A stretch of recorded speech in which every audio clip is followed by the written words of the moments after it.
दिल्ली में सरकार बना ली आम आदमी पार्टी ने। एक वादा यह भी कि दिल्ली में 500 नए स्कूल खोले जाएंगे, लेकिन उससे पहले अरविंद केजरीवाल जी जरा देख लीजिए दिल्ली के स्कूलों की हकीकत। दिल्ली में स्कूलों की दो तस्वीरें, एक तरफ हाईफाई सारी सुख सुविधाओं से लैस स्कूल हैं और दूसरी तरफ पूरी में सरकारी स्कूल जाने वाले बच्चे भी अच्छी शिक्षा का हक मांग रहे हैं। लेकिन सवाल उठता है, कैसे मिलेगा उन्हें शिक्षा का हक? ये रिपोर्ट देखिए आप। दिल्ली में शिक्षा की सच्चाई को बयां करती इन दो तस्वीरों को देखिए। एक तरफ प्राइवेट स्कूल की चकाचौंध है, महंगी पढ़ाई, बेहतरीन माहौल, तो दूसरी तरफ बदहाल सरकारी स्कूल जहां न बिजली है न साफ पीने का पानी। दिल्ली का ये कड़वा सच सिर्फ एक स्कूल की कहानी नहीं है। आंकड़ों के मुताबिक इस वक्त दिल्ली में 924 सरकारी स्कूल हैं। एमसीडी स्कूलों की संख्या करीब 1750 है। एनडीएमसी के करीब 82 स्कूल हैं और केंद्रीय विद्यालयों की तादाद 42 है।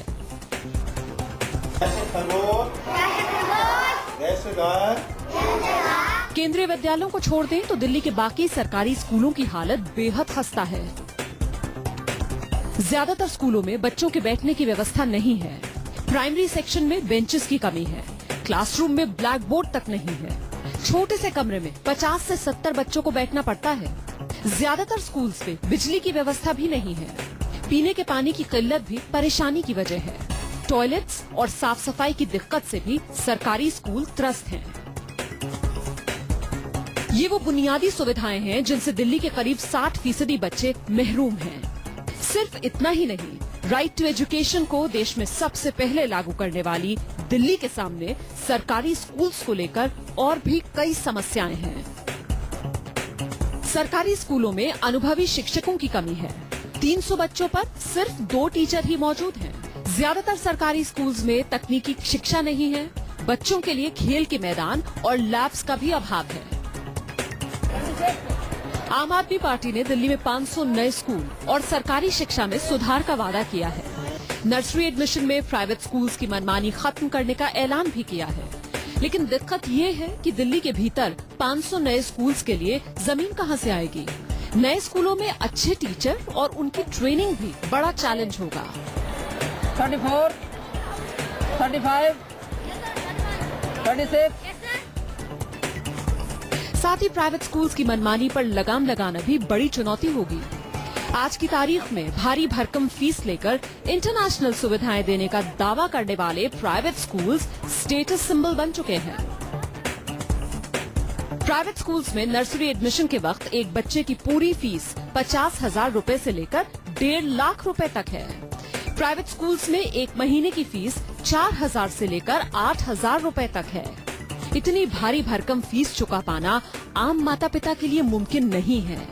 स्कूल यूनिफॉर्म से लेकर किताबों और मौके बेमौके स्कूलों से पैसे की डिमांड होती ही रहती है। इसीलिए मजदूरी कर पेट पाल रही आधी दिल्ली अपने बच्चों को मजबूरी में ही सरकारी स्कूल में भेजती है।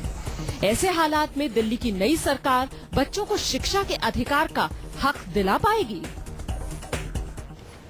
इस मुद्दे पर एक्सपर्ट्स मेरे साथ लगातार बने हुए इस पेशकश पे। नरूला साहब, ये एक हकीकत है कि देश में 80% सरकारी स्कूल हैं। जी हाँ, हमारे देश में 80% सरकारी स्कूल हैं और सिर्फ 20% जो हैं वो प्राइवेट स्कूल हैं। तो ऐसे में ये 80% सरकारी स्कूल, क्या ये देश के भविष्य के साथ खिलवाड़ नहीं है नरूला साहब? नहीं, क्या आप इसे उस दृष्टिकोण से ना देखिए कि ये 80% जो स्कूल हैं, 80% स्कूल हैं, ये सोचिए कि कितनी बड़ी संख्या में बच्चों की शिक्षा की आवश्यकता को पूरा कर रहे हैं। जी, 20% स्कूल कितने परसेंट पॉपुलेशन को कैटर करते हैं, उनमें बच्चों की एनरोलमेंट कितनी है? यदि रमाना जी इसकी तुलना आप करें जी, तो आपको बड़ा हद तक ये क्लियर हो जाएगा कि मेजर रोल सरकारी स्कूलों का ही है। लेकिन मैं फिर भी ये सवाल करूंगी, क्योंकि सरकार कहती है कि वो अधिकार दे रही है, शिक्षा का अधिकार, और उसके बाद जो 80% सरकारी स्कूल हैं, एक सर्वे होता है और वो सर्वे ये कहता है कि ये जो सरकारी स्कूल हैं, जरा इनकी हालत सुनिए आप। तीसरी कक्षा में पढ़ने वाले करीब 50% बच्चे जिन पर ये सर्वे हुआ, वो 1 से 100 तक के नंबर नहीं पहचान सकते। कहने को ये बच्चे तीसरी कक्षा में पढ़ते हैं। अब 5वीं क्लास में पढ़ने वाले वो बच्चे जिन पर यह सर्वे किया गया, उनमें से 58% से ज्यादा बच्चे दूसरी क्लास की, मतलब बच्चे 5th स्टैंडर्ड में है, लेकिन 58% से ज्यादा बच्चे 2nd क्लास की बुक भी नहीं पढ़ पाते। क्या फायदा ऐसे शिक्षा के अधिकार से, नरूला साहब? रुमाना जी, पहले सबसे बड़ी चुनौती हमारे सामने है कि बच्चों को स्कूलों तक लाएं। देखिए, इसमें कोई इनकार नहीं कर सकता कि क्वालिटी एजुकेशन अभी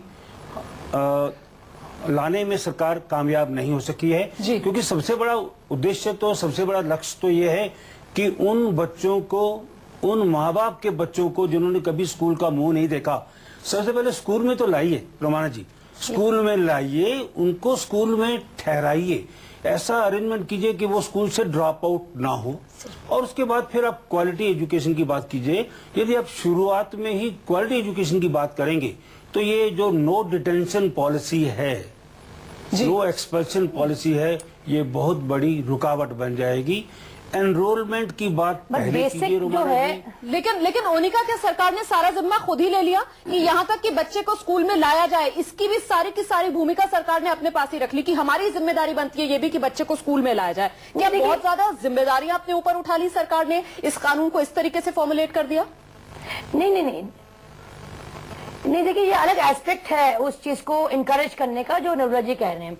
वहां सब जायज है कि आपने स्कीम्स दी, लाडली स्कीम्स दी, बेनिफिट्स दिए, कि आप इंसेंटिव दे रहे हो कि वो आए, वहां तक जायज बात थी। लेकिन जब इंफ्रास्ट्रक्चर ही नहीं है तो किस लिए अट्रैक्ट होंगे बच्चे? जब टीचर्स नहीं है, जैसे आपने मिड डे मील की बात की, जब क्वालिटी नहीं होगी, बेसिक नहीं होगा, वॉशरूम्स नहीं होंगे, तो ये सब स्कीम्स फिर कहीं ना कहीं विफल होती दिखती है। बिल्कुल। और सुनीता, जो पेरेंट्स की एक भागीदारी भी होनी चाहिए थी स्कीम में, वो कम कहीं नजर आती है, और इस वजह से वो जुड़ाव नहीं नजर आ पाता है। खासतौर से सरकारी स्कूल्स की अगर बात की जाए तो एक ऐसे परिवेश से बच्चे आते हैं, ऐसे बैकग्राउंड से आते हैं, शायद घर में उनकी पढ़ाई की अहमियत माता पिता को नहीं पता। बच्चा जब वापस घर आता है तो परिवार के लोग ये चाहते हैं कि वो घर के कामकाज में हाथ बटाए, तो ऐसे में पेरेंट्स का और इन्वॉल्वमेंट होना जरूरी था। पेरेंट्स का भी इन्वॉल्वमेंट होना चाहिए, और मैम जैसे भी सर ने बोला कि इन्वॉल्वमेंट बहुत जरूरी है। आप बच्चे को एक, मतलब जैसे चिड़ियाघर में भर देते हैं उस तरह से बच्चों को भरे जा रहे हैं, उससे क्या मतलब है? एक शिक्षा का अधिकार सिर्फ एक एडमिशन का अधिकार नहीं है, जिसको शिक्षा के अधिकार में से शिक्षा निकल गई है, बाकी अधिकार रह गया बाकी। तो उसको जब एडमिशन हो गया बच्चे का, तो उसको एडमिशन के बाद शिक्षा जो मिलनी है, सर कह रहे हैं कि वो मतलब पहले उसको आ जाए, फिर उसको मौका दे, फिर वो पढ़ पाएगा। 10th क्लास तक के बच्चों को कुछ नहीं आता। 10th क्लास तक के बच्चों को मैं आपको दिखाऊं कितने कि उनको हिंदी तक पढ़नी नहीं आती है, तो कितना मौका दें? फिर तो उनका टाइम निकल गया ना, उनको दोबारा तो मौका नहीं मिलने वाला कि वो दोबारा से पढ़ पाएंगे। और पेरेंट्स का इन्वॉल्वमेंट होना चाहिए, ये मैं भी समझती हूँ, इस बात को बहुत जरूरी है। पर लेकिन पेरेंट्स भी जब जाके स्कूल में इंटरफेयर करते हैं तो वहाँ भी हमारे स्कूल की जो प्रिंसिपल्स हैं वो इतने तानाशाह हैं। मैं भी अपने स्कूल में VKS की मेंबर हूँ, जिस स्कूल में मेरे बच्चे पढ़ते हैं, और मैं उसमें जाके कभी कभार ये बोल देती हूँ, मैम ये ठीक नहीं है, सर वो गलत कर रहे हो आप, सर ये क्या हो रहा है। तो मेरे लिए गेट कीपर से ये बोल दिया गया कि ये लेडीज इस स्कूल के अंदर नहीं आनी चाहिए। और जब मैं गई वहाँ पर, तो जबकि ये ऐसा कर नहीं सकते, मैं पेरेंट्स हूँ उस स्कूल की, पर मैंने। तो इंदिरा जी, फिलहाल क्या लगता है, एक खाना पूर्ति बनकर रह गया शिक्षा का अधिकार कानून? खाना पूर्ति का तो इसलिए रह गया है, मैंने पहले भी यही बताया था कि जब टीचर नहीं होंगे, बच्चे इतने रखे जाएंगे, तो हम गुणवत्ता लोग कहाँ से देंगे? उस गुणवत्ता को भी देना चाहिए, तभी तो बच्चे का आने का लाभ है। अभी बताया सुनीता जी ने कि ऐसे उन्हें बच्चों को भर दिया जाए, बंद कर दिया जाए। एक मीटिंग में मुझे जब अवेलेबल थी मैं, तो उसमें बताया गया कि सब टीचर ड्यूटी पर लगा दिए गए कॉपी चेक करने पर जी, और प्रिंसिपल स्कूल खोलेगा, और स्कूल में है 1200 बच्चे, तो फिर अकेला प्रिंसिपल में क्या करेगा? और फिर पता लगा कि प्रिंसिपल की भी ड्यूटी लगी कॉपी चेक करने में। तो जब ड्यूटी वहाँ लग रही है तो बच्चों की छुट्टी कर दी जाए। तो गुणवत्ता हमें देने के लिए उनकी सुविधा व्यवस्था सब कुछ सही करनी पड़ेगी। इसमें सरकार को खर्चा करना उतनी पड़ेगा। गंभीरता से नहीं लिया जाता है जितना लेना चाहिए, यही हो रहा है क्या? ये राष्ट्र निर्माण है। रोमाना, ये तो समझिए कि यदि हम पेरेंट्स की सहभागिता मांग रहे हैं थ्रू स्कूल मैनेजमेंट कमेटीज, आप देखेंगे RTE के सेक्शन 18 में ये इसकी परिकल्पना की गई है कि हर स्कूल में स्कूल मैनेजमेंट कमेटी होगी, जिसमें 75% फीमेल्स होंगी। अब स्कूल का प्रिंसिपल उसके बाद में भी तानाशाह होगा, रोमाना जी, ये स्वीकार करना इतना सरल नहीं है। आवश्यकता किस बात की है कि मैं चीजों में अपनी सहनशीलता को शून्य पर ले आऊं। जी। यदि मेरे नोटिस में यह आया है कि एक स्कूल का प्रिंसिपल मनमाने ढंग से बच्चों को एडमिशन देने से इनकार कर रहा है, तो मेरा उत्तरदायित्व है कि मैं उस एजेंसी को अप्रोच करूं जो इस काम के लिए तय है। नहीं तो आप तो खुद देखिए ना, डीसीपीसीआर से जुड़े हुए हैं और रिपोर्ट्स लगातार हम दिखा रहे हैं, तो आप क्यों नहीं कहते कि एक्शन लिया जाएगा आपकी तरफ से? रोमाना जी, इसमें कोई दो राय नहीं जी कि डीसीपीसीआर ने इस साल में ही 208 कंप्लेंट्स पर, आरटीई की 208 कंप्लेंट्स पर कार्रवाई की है। अब तक लगभग हम लोग 22,000 बच्चों को रिलीफ दे चुके हैं और बाय एंड लार्ज ये रिलीफ इन बच्चों को, इन स्कूल्स को जिनके बारे में हमने अभी दिखाया, इन्हें कब न्याय मिलेगा? रोमाना जी, मैं समय सीमा तो नहीं कर सकता तय, परंतु ये निश्चित है कि डीसीपीसीआर इसके मामले में कार्रवाई करेगा और जो भी एजेंसी है इसके लिए रिस्पॉन्सिबल, जहां पर ये चूक हुई है या हो रही है, उन्हें इसके लिए उत्तरदायी होना पड़ेगा। चलिए हम इंतजार करेंगे और हम देखेंगे आपकी तरफ से क्या इस मामले में कार्रवाई की जाती है, क्या एक्शन लिया जाता है। ओनिका, एक सवाल जो मैं आपसे जानना चाहती हूँ, 2009 में ये कानून बना, शिक्षा का अधिकार 2010 से लागू हो गया, क्या वक्त आ गया है कि इसको रिव्यू कर लिया जाए? हाँ, मेरे ख्याल है बहुत जरूरी है, बिकॉज ठीक है, एक इम्प्लीमेंटेशन और प्रैक्टिकल और थ्योरी में से आपने कहा बहुत डिफरेंस होता है।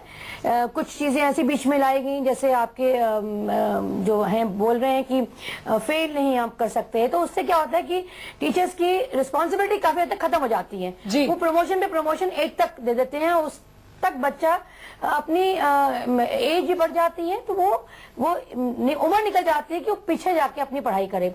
तो कहीं ना कहीं सख्ती फिजिकल ना हो, टॉर्मेंट बच्चे ना हो, क्योंकि फिर आता है कि बच्चे को आपने स्केयर कर दिया, डिप्रेशन में चला गया, बच्चे को फेल कर दिया, उस आधार पे कहीं ना कहीं नो डिटेंशन। तो जरूरत है कि कहीं ना कहीं इस कानून पर एक बार जरा गौर कर लिया जाए, क्योंकि सीधे सीधे देश के भविष्य से जुड़ा हुआ ये सवाल है और सीधे सीधे आम बच्चे के शिक्षा के अधिकार से जुड़ा हुआ ये सवाल है। हम सरकारी स्कूल्स की बदहाली दिखा रहे हैं हम, आज हम आपको बता रहे हैं कैसे सिर्फ मजबूरी का दूसरा नाम बनकर रह गए हैं ये सरकारी स्कूल। नरूला साहब, सुधार कैसे होगा?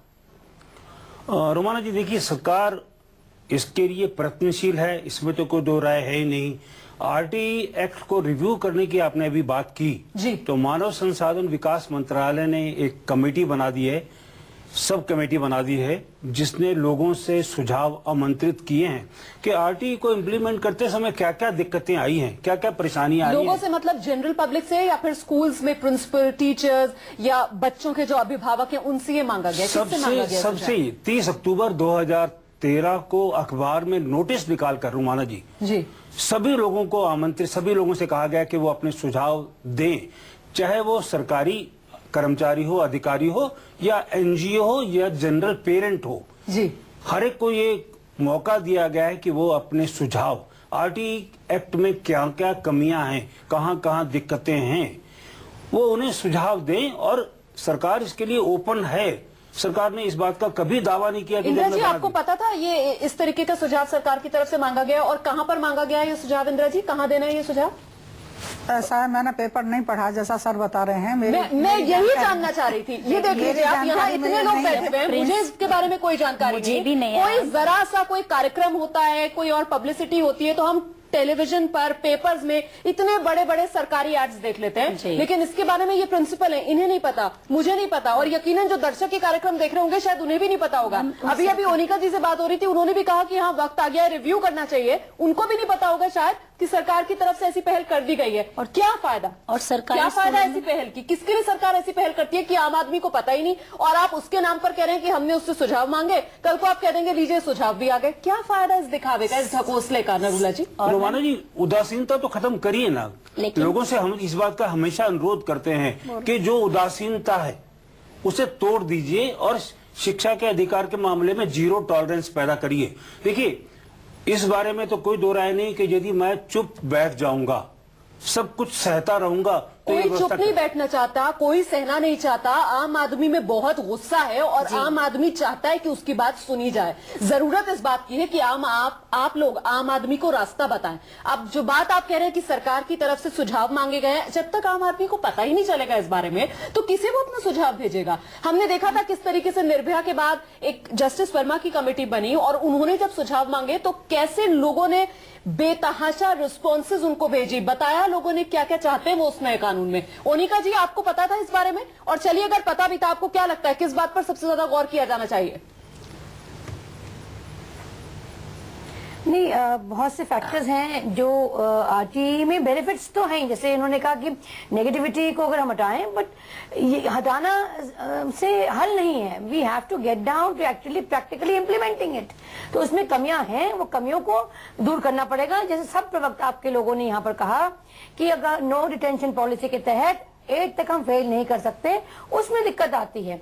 उसमें अगर हम बच्चों को कहते हैं, पेरेंट्स को, कि आपका बच्चा थोड़ा वीक है, रिपीट कर लीजिए, तो पेरेंट्स नहीं उस बात को करना चाहते। और इंदिरा जी, आपके नजरिए में किन पहलुओं पर ज्यादा जोर दिया जाना चाहिए अब जब रिव्यू हो गए कानून? तो इसमें मैं कहती हूँ कि जितना हम और कहीं खर्च कर रहे हैं, ज्यादा से ज्यादा हमें शिक्षा में खर्च करना चाहिए, क्योंकि ये हमारे भावी नागरिक हैं, हमारे देश के निर्माता हैं।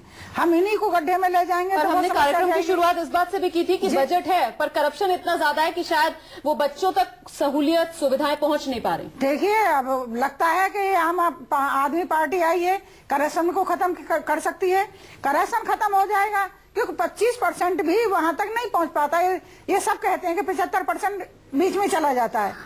तो उसका सदुपयोग किया जाए, जांच की जाए और उसे पहुंचाया जाए वहां तक, जिससे बच्चों को जितनी सुविधा मिलेगी। अभी प्रिंसिपल से प्रॉब्लम होती है कि भाई एडमिशन नहीं ले रहे हैं। बताइए, पहले से ही इतना बच्चा है, वहाँ टीचर एक है, तो उन बच्चों का फ्यूचर खराब होगा, इसलिए सोचते हैं दूसरे स्कूल में भेजा जाए। बिल्कुल, लगातार हमने रिपोर्ट्स में भी दिखाया कि तरीके से सरकारी स्कूलों में बच्चों और शिक्षकों के बीच का जो अनुपात है, जो रेशियो है, अनुपात सही हो जाए। बिल्कुल, बहुत ज्यादा है वो फासला। आपको क्या लगता है चौहान जी, किस तरीके से सरकारी स्कूल जो है उनकी हालत में सुधार हो सकता है? हम सरकारी स्कूलों में एक तो प्रिंसिपल को जवाबदेह होना चाहिए जी, और जितने भी अभिभावक हैं उन सबको उसमें पार्टिसिपेट करना चाहिए, स्कूलों में आके इंटरफेयर करना चाहिए, विजिट करनी चाहिए और जवाब उनसे लेना चाहिए, टीचरों से पूछना चाहिए कि हमारा बच्चा पढ़ा नहीं। आज मैं देखती हूँ कि अगर किसी का बच्चा कम पढ़ता है तो टीचर माँ बाप को ब्लेम करता है, देखो तुम्हारे बच्चे को कुछ पढ़ना नहीं आता, तुम पैसे लेने तो आ जाते हो, ये नहीं देखते ये पढ़ता नहीं है।